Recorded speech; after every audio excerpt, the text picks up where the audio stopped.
Most people spend time planning a weekend getaway than they do planning their life.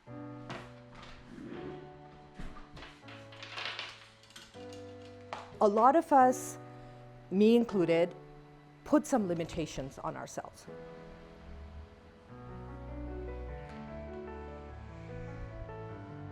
We're never too old for our dream. When we have these longings, we have these desires, we shove it down. Why not now and why not you? Hello, my dear. How are you? How was your coffee this morning? A life coach really focuses on really asking on where you are and where you want to be. Tapping into what is your passion, what is your purpose, what are your dreams, what are your goals that you want to ignite for yourself.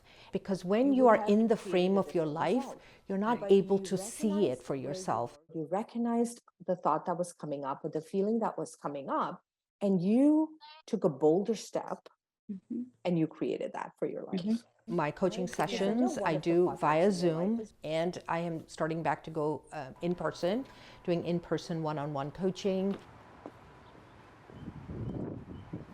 I work with men and women. I have ranging clients from, in their late 20s to up to 60 years old. Today we're actually going to go to my client's home. Her name is Dana, and we're going to do our weekly session.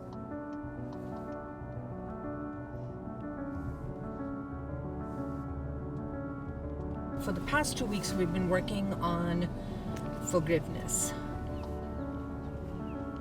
Because forgiveness is a place where we want to release any judgment and blame so we can have our vision blossom and get really, go to the next level. Oh my gosh. Hello. Oh my god. Oh my gosh. It's so good to see you come in. I love to work with clients who are really struggling with feeling stuck. They're going through the motions of life, and there's something internal that is stopping them to tap into their potential. I loved this week. Isn't it a great? It's really building the muscle around intuition, right? Because we have that still small voice, but we have either neglected to pay attention to it, or we're just too busy, just living life from outer in, that we don't listen to that inner side of us. I just believe that the world and everything, it's part of the plan. It's part of the plan to keep us distracted, to keep us where we don't hear the inner voice, because the inner voice is going to lead us into this higher frequency and lead us into our vision and our purpose and our plan. And the other voice doesn't want us to operate there. Yeah.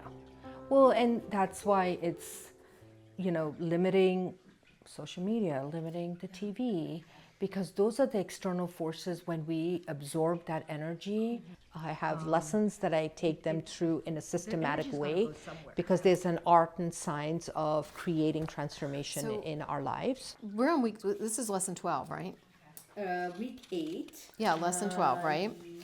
I have clients who have different religious beliefs.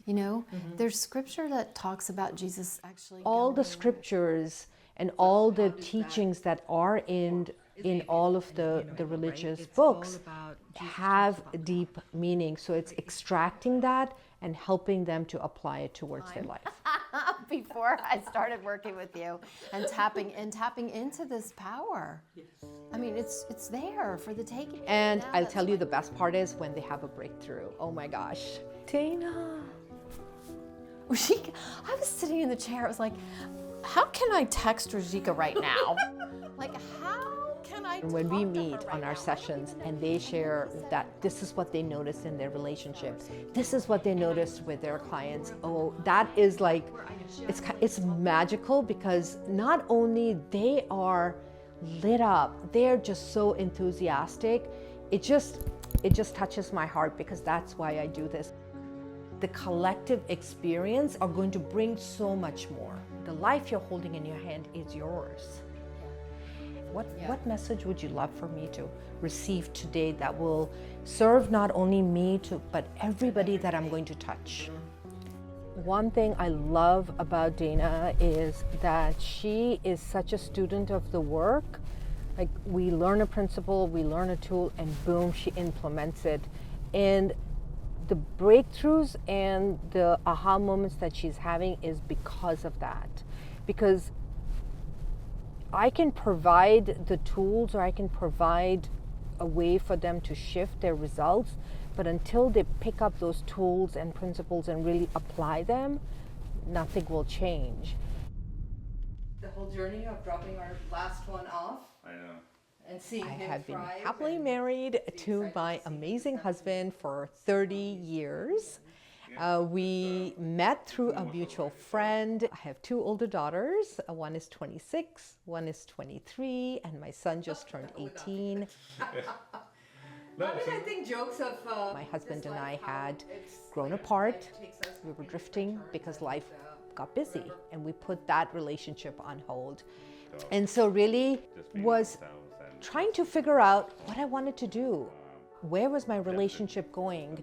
And that's when, as I was looking for answers, looking for insights, that's when I got introduced to my amazing mentor, who really helped me to learn the principles, learn the tools of how to create results in my life that were long-standing. You found your passion, which is fun, which is fantastic.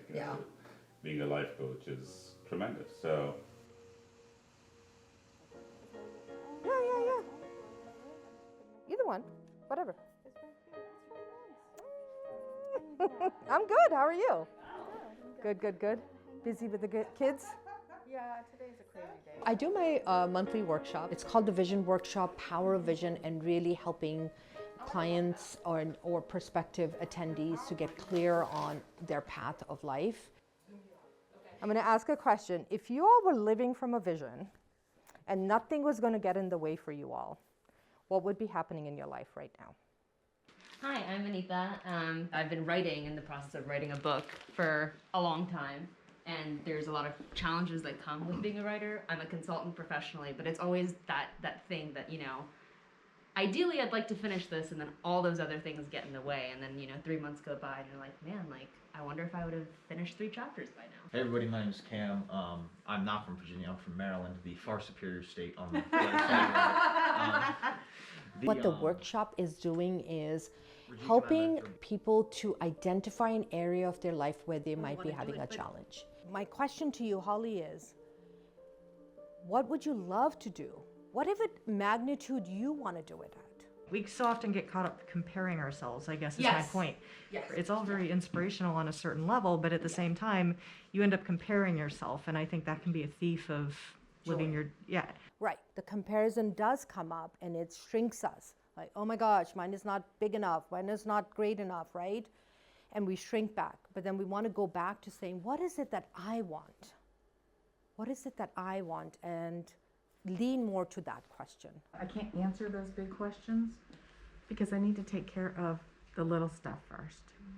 I need to do my baby steps. And in order to even realize what it is, and that's what I'm coming to find out, is that I have to do, it is in those compartments, but I have to even make it even like very small successes. If I don't do that first little step, there's no way I'm going to move to the next step. I'm never going to have that vision. Yeah, and or even be able to say, that's what I want to do, so. I recently got engaged, and I remember building up this vision of when I get promoted, it's going to feel like this. When I get engaged, it's going to feel like this. I'm in an amazing relationship, kind of like what you were saying. So all the pieces are there. And then you're laying in bed kind of there's a level of dissatisfaction, but that's okay. And so now I'm kind of thinking, instead of probing myself to have that grand thing, what if I'm just really thrilled waking up, making peanut butter jelly sandwiches, going to work, and being okay with I don't have to be the person that achieved the benchmark to celebrate the minute successes. Right. No, and it's a good point. We want to be content, but we also don't want to go through life half asleep. We don't want to just saying one day it'll happen. We don't want to just go through life on autopilot. As a life coach, we are always growing and learning. And to be a coach that is authentic and transparent with my clients is really sharing with them where I am struggling, where may I have got derailed. And I kept shoving it down. The way I kept shoving it down was I was taking care of everybody. I made such an important decision for myself, and I thank myself every day for that I didn't let fear get in the way.